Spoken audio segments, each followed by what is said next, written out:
திராவிட முன்னேற்றக் கழகத்தின் தலைமையிலான மதசார்பற்ற முற்போக்கு கூட்டணி மட்டும்தான் ஒரு கூட்டணி என்கிற வடிவத்தை பெற்று நீண்ட காலமாக வலிமையோடு இயங்கி வருகிறது. திமுக அல்லது திமுக தலைமையிலான கூட்டணி கட்சிகளை எதிர்க்கிறவர்கள் இன்னும் சிதறியே கிடக்கிறார்கள் என்பதுதான் உண்மை. ஏற்கனவே தேசிய ஜனநாயக கூட்டணியில் இருந்த கட்சிதான் பாமக. இப்போது அந்த கூட்டணியில் சேர்ந்திருப்பதாக தகவல்கள். பாமகவுக்குள்ளேயே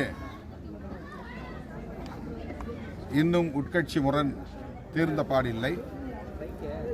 இந்த நிலையில் அதிமுக பாமக எங்கள் அணிக்கு வந்துவிட்டது என்று மார்த்தட்டிக் கொள்கிறது. அதிமுக பாஜக தலைமையில் கூட்டணி அமைவதற்கே இவ்வளவு பெரிய பாடு, திண்டாட்டம். எல்லா கதவுகளையும் திறந்து வைத்திருக்கிறார்கள். அவர்களோடு ஏற்கனவே பயணித்தவர்களே அவர்களோடு இணைவதற்கு தயக்கம் காட்டுகிறார்கள்.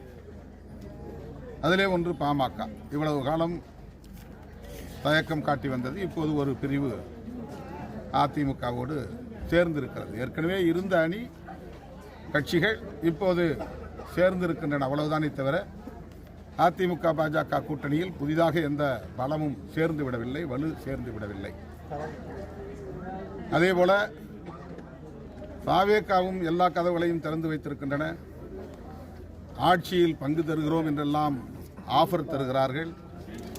அப்படி தீபாவளி பொங்கலுக்கு ஆஃபர் கொடுப்பது போல சட்டமன்ற தேர்தலுக்கு ஆஃபர் தருகிற கட்சியாக நடிகர் விஜய் அவர்களின் தலைமையிலான கட்சி உள்ளது.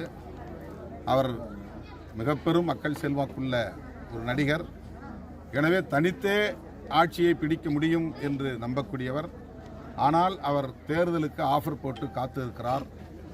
அங்கேயும் இன்னும் ஒரு கூட்டணி அமையவில்லை என்பதுதான் யதார்த்தமான உண்மை. ஆனால் ஊடகங்கள் இவை எல்லாவற்றையும் மறைத்து திமுக கூட்டணி பலவீனமாக இருப்பதை போன்ற ஒரு தோற்றத்தை ஏற்படுத்துகிறார்கள். அதுவும் சங் பரிவார்களின் செயல் திட்டம்தான். எல்லாவற்றையும் மீறி தமிழ்நாட்டு மக்கள் விழிப்போடு இருக்கிறார்கள்.